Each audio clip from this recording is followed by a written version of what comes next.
Olá, sejam muito bem-vindos. Eu sou o professor Vinícius Oliveira e vamos agora conhecer o objeto de conhecimento da aula número 7.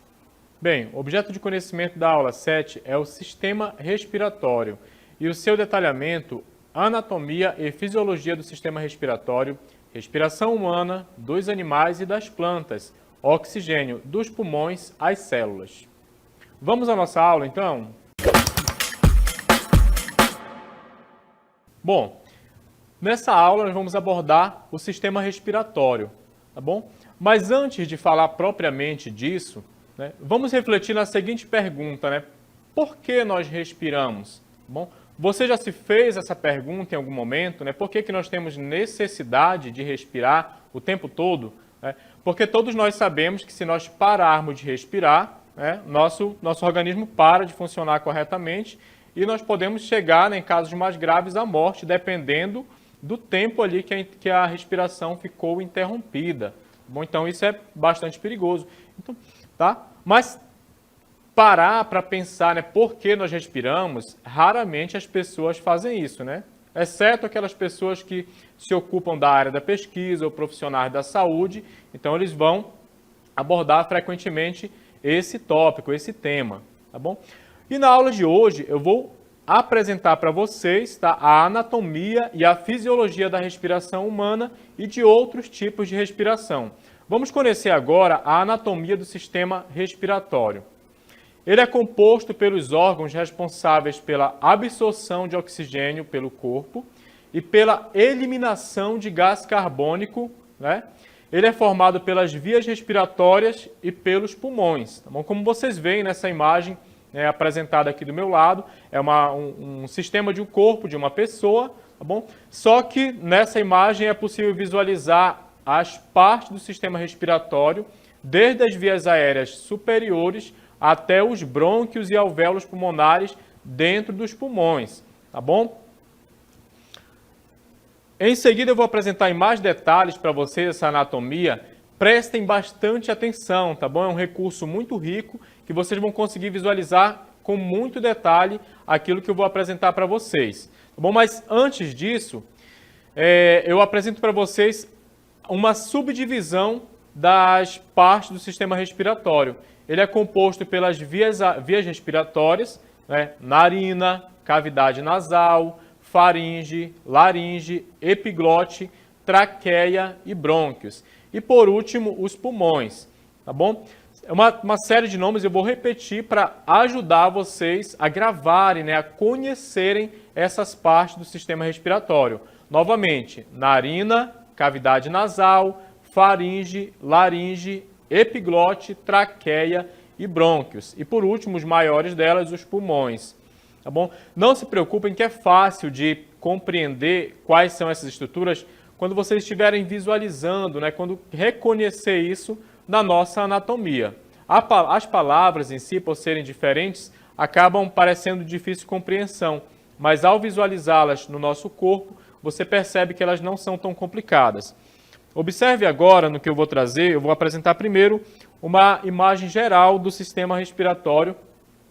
Eu estou movendo para vocês conseguem notar, Esse corpo humano, ele está incrivelmente transparente, Isso ajuda muito a gente visualizar as estruturas internas, bom, que eu quero demonstrar para vocês, no caso aqui, as partes do sistema respiratório, basicamente a sua anatomia. Perceba que há um fluxo de ar para dentro dos pulmões. A gente vai abordar em mais detalhes ao longo dessa aula, tá bom? Como que funciona o processo de troca gasosa.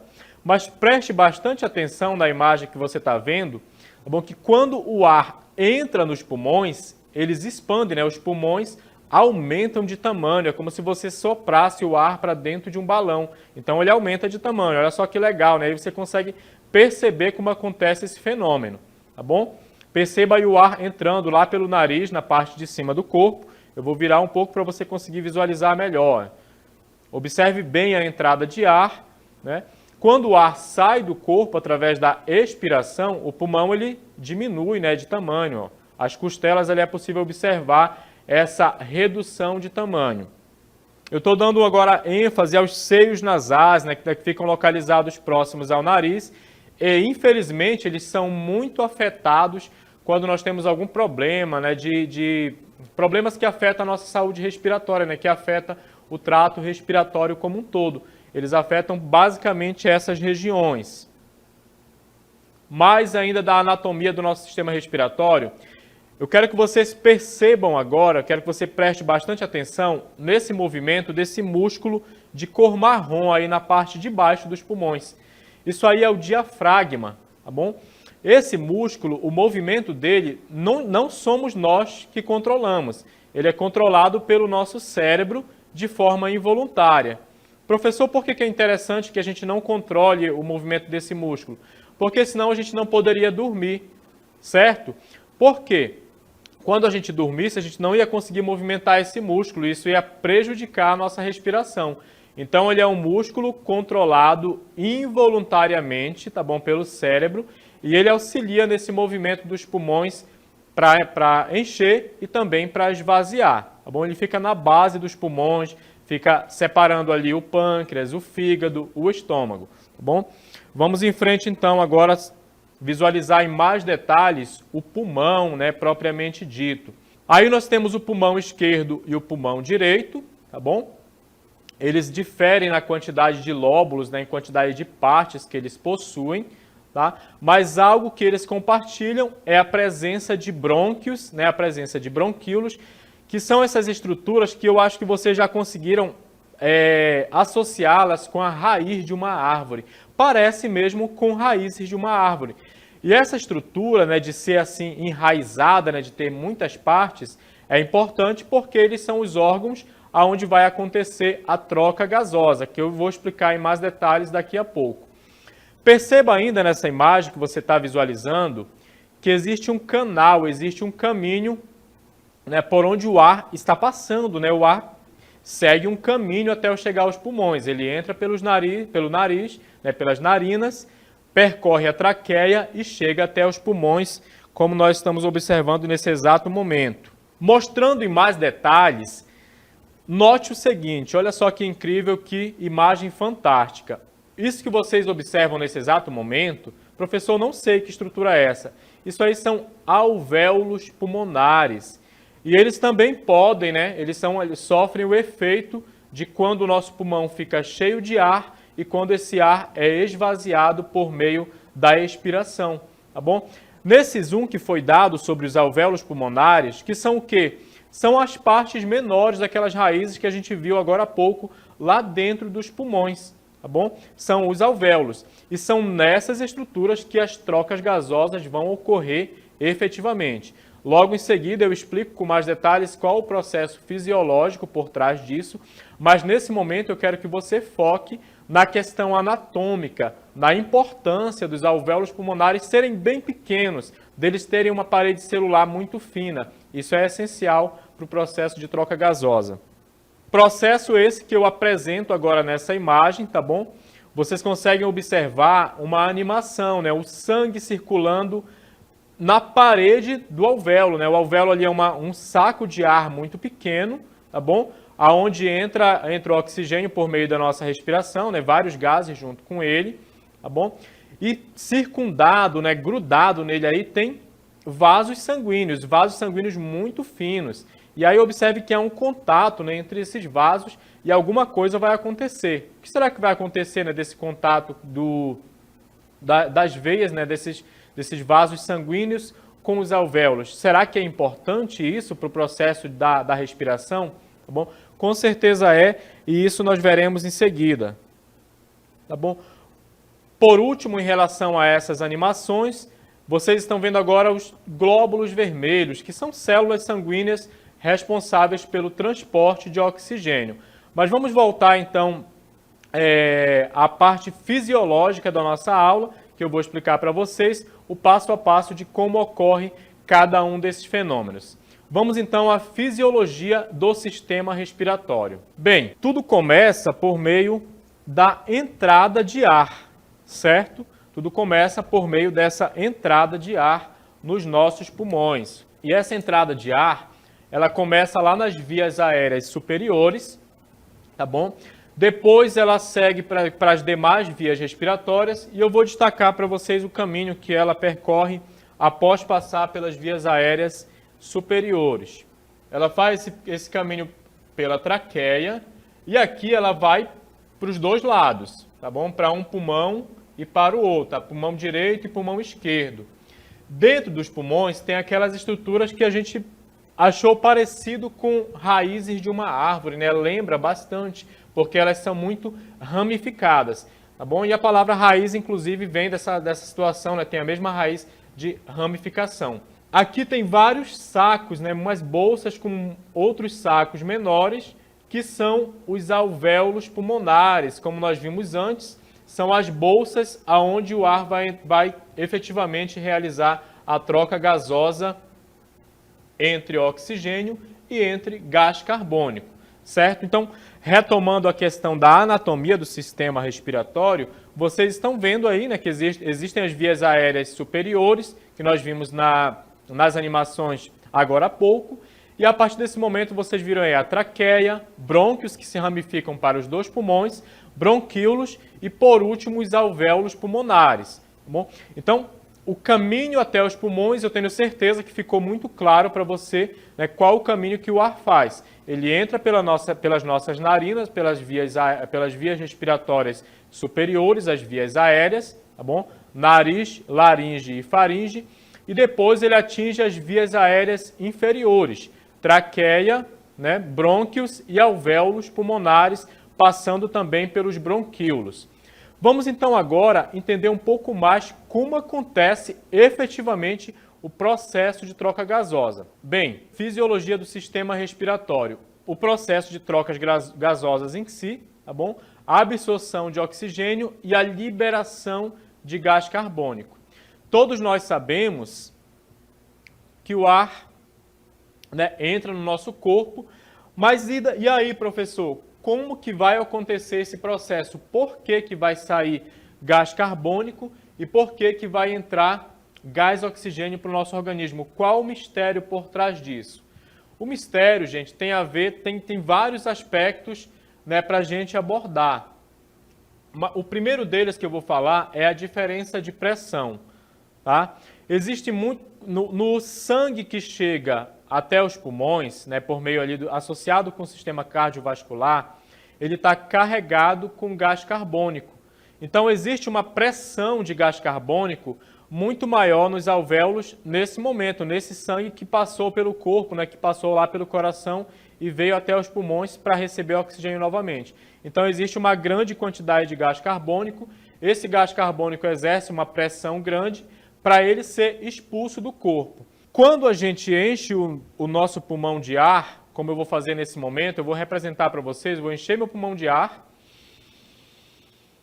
Bom, você pode fazer isso onde você está.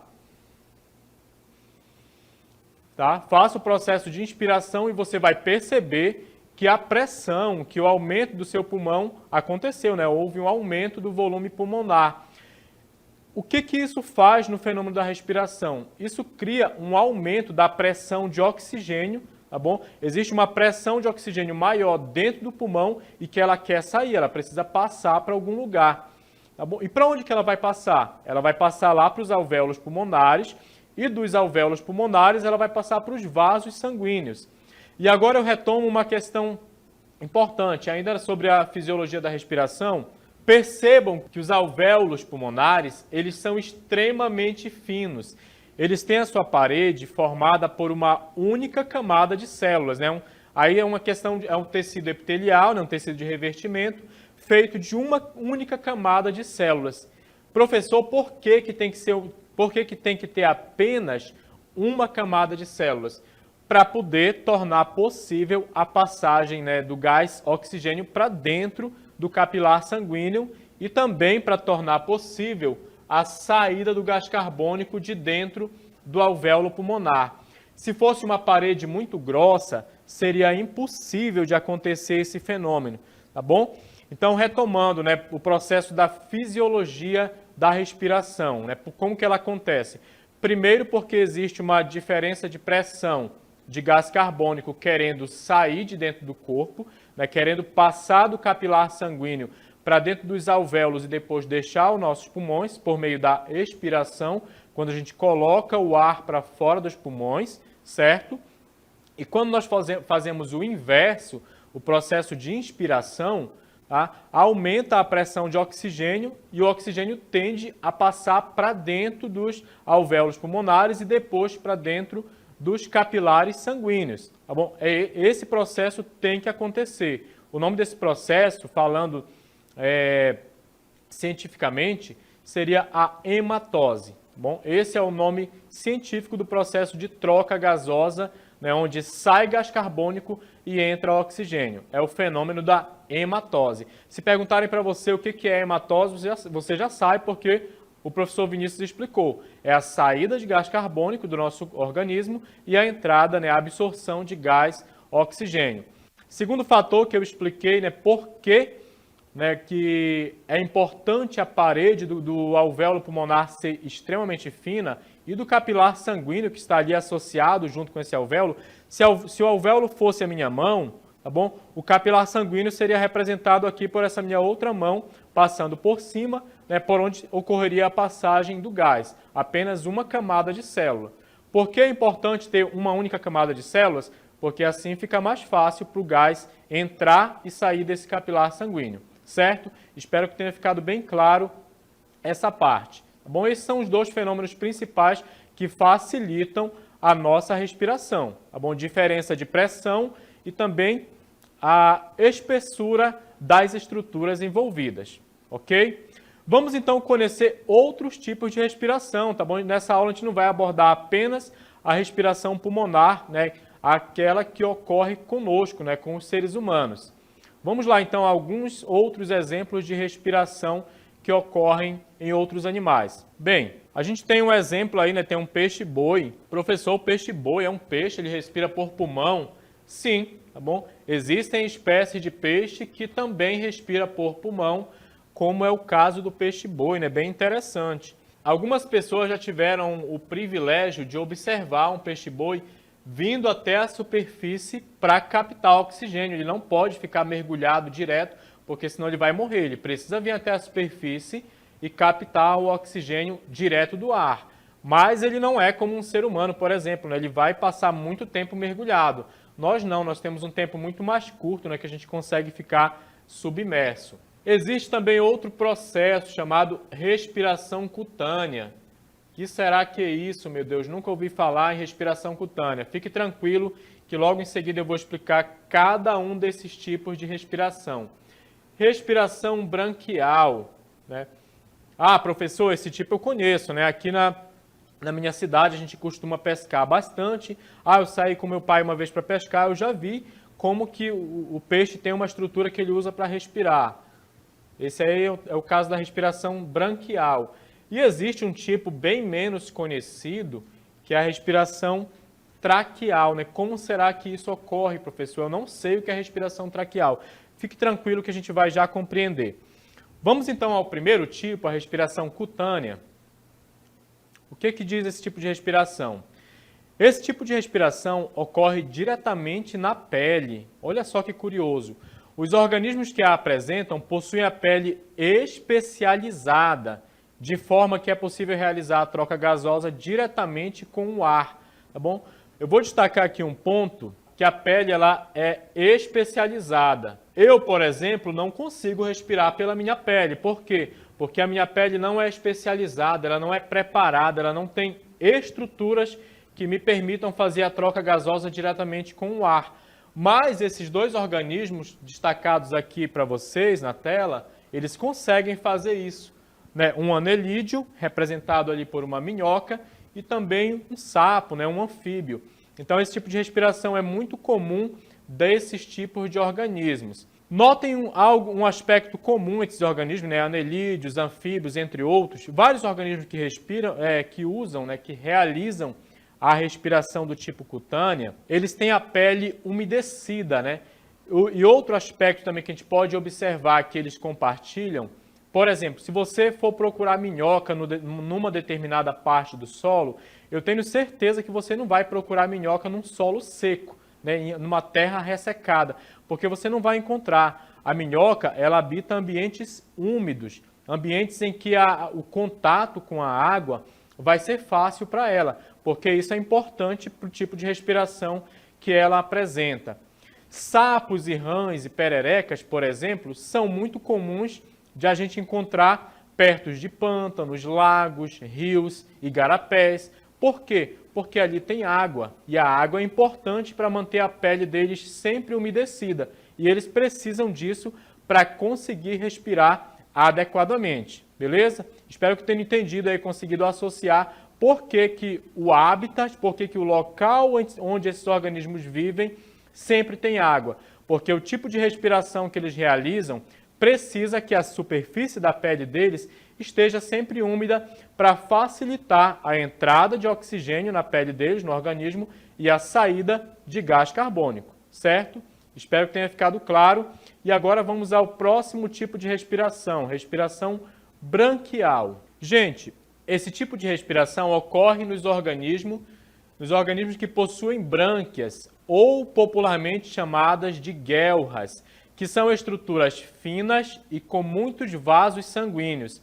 Isso permite que ocorra a troca gasosa entre o sangue do animal e a água. Algo interessante sobre a respiração dos peixes é que eles não vão absorver o oxigênio da molécula de água, não confundam. Ele não vai tirar o oxigênio da molécula de água. Vocês sabem que a água tem oxigênio, né? Molécula de água, H2O, né? Esse O quer dizer que tem oxigênio. O oxigênio que os peixes vão absorver da água por meio das brânquias é o oxigênio que foi dissolvido, o oxigênio ali do ar que acaba passando para dentro da água. E por conta de estruturas especializadas, chamadas de brânquias, eles vão conseguir extrair esse oxigênio para dentro da corrente sanguínea. Vamos à próxima imagem, na qual vocês poderão observar melhor essa estrutura. Vocês estão vendo aí alguns exemplos, né, de organismos que possuem brânquias, alguns organismos que possuem brânquias, melhor dizendo, como moluscos, todos os peixes, né, os peixes que apresentam respiração branquial e alguns crustáceos. Nessa imagem aqui, que eu trouxe um jaraqui, né, um peixe muito saboroso, por sinal, você está visualizando, a gente está mostrando em zoom, uma imagem da brânquia. Se você observar aí com atenção, você vai perceber que ela tem um número grande de estruturas, como se fosse ali os fios de uma vassoura, né? Inúmeras, a gente chama na terminologia técnica de lamelas. E são nessas lamelas que eu vou colocar aqui uma cor mais clara, acho que em verde vocês conseguem visualizar.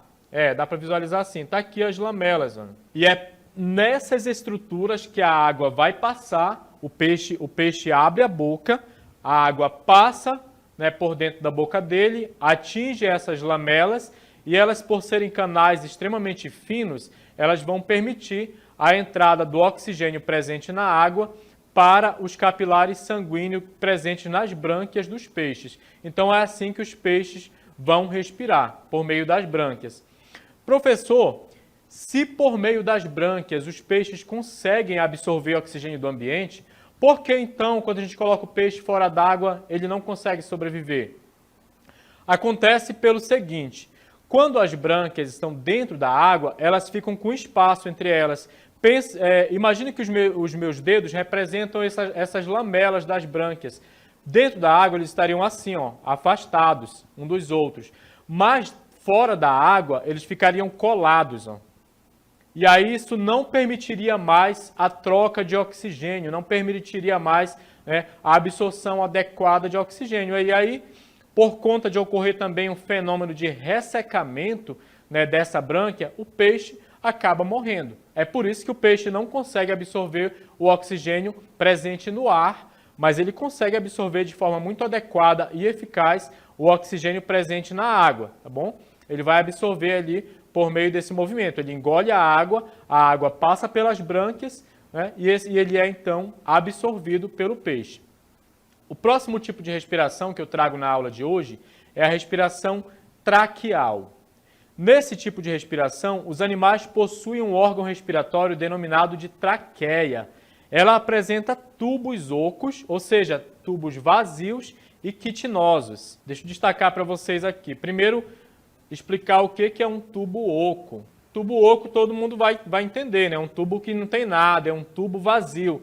Para você entender facilmente, é só imaginar ali um cano, né? O cano ele tem uma estrutura, mas ele é vazio por dentro. Não tem espaços não preenchidos.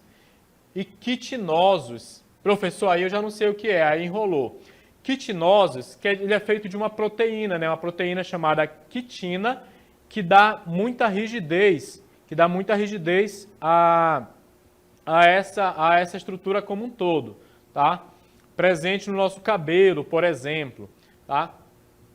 Na imagem que vocês estão vendo, percebam aqui uma ampliação, né? Nós temos um gafanhoto, um tipo de ser vivo que apresenta esse tipo de respiração.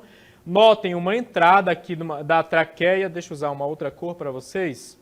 Uma entrada de ar na traqueia, o ar vai entrar para o organismo e por meio de um fenômeno chamado difusão, o oxigênio vai passar para dentro dos tecidos desse gafanhoto e o gás carbônico vai sair para dentro desses tubos, né, e vai sair de dentro do organismo. Então a respiração é um pouco simples, mas extremamente eficaz para esses organismos, né, os insetos de modo geral. Vamos ver alguns exemplos de seres vivos que apresentam essa respiração? Nós temos insetos de modo geral, como eu falei do gafanhoto, alguns artrópodes, alguns diplópodes e quilópodes. Professor, não sei o que é diplópode, não sei o que é quilópode. Diplópode, ele é muito conhecido também como piolho de cobra ou centopeia, né? São organismos que têm 2 pares de perna por cada anel corporal, tá bom? Aquele que a gente chama muitas vezes de emboá ou amboá, ele é classificado como diplópode. A centopeia, ela é um quilópode. Por quê? Porque ela tem só 1 par de pernas por cada anel do corpo, tá bom? Mas isso é tema para uma aula futura.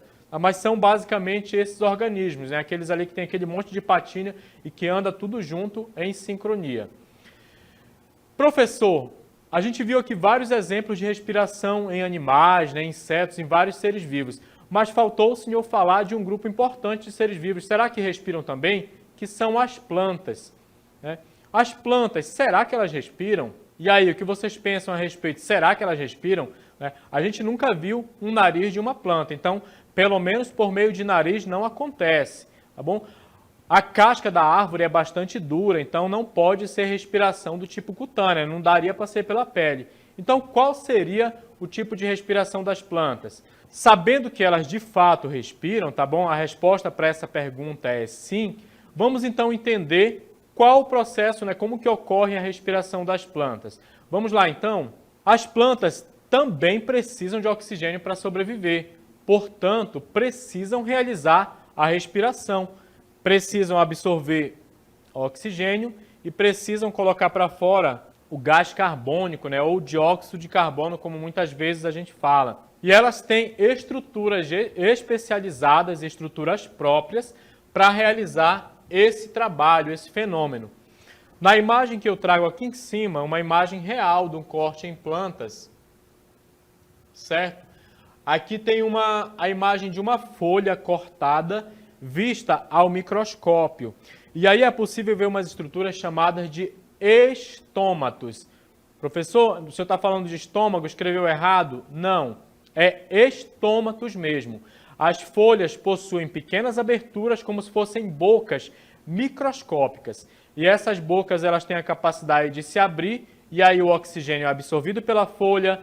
O gás carbônico também pode ser absorvido dependendo do momento, dependendo do processo fisiológico que a planta estiver realizando, como no caso da fotossíntese, tá? Mas também ela vai liberar, por esses estômatos, a planta perde muita água às vezes. Então a planta tem um processo para controlar esse processo de respiração, bom? De evitar as perdas de água, mas também de absorver adequadamente oxigênio e liberar o gás carbônico, elementos essenciais para a fisiologia como um todo, tá bom? Então, como a gente viu nos demais exemplos da aula, as plantas também respiram. de uma forma diferente dos outros organismos, mas elas também realizam esse fenômeno, também precisam de oxigênio para sobreviver. Essa foi a nossa aula, espero que tenham gostado e aprendido bastante.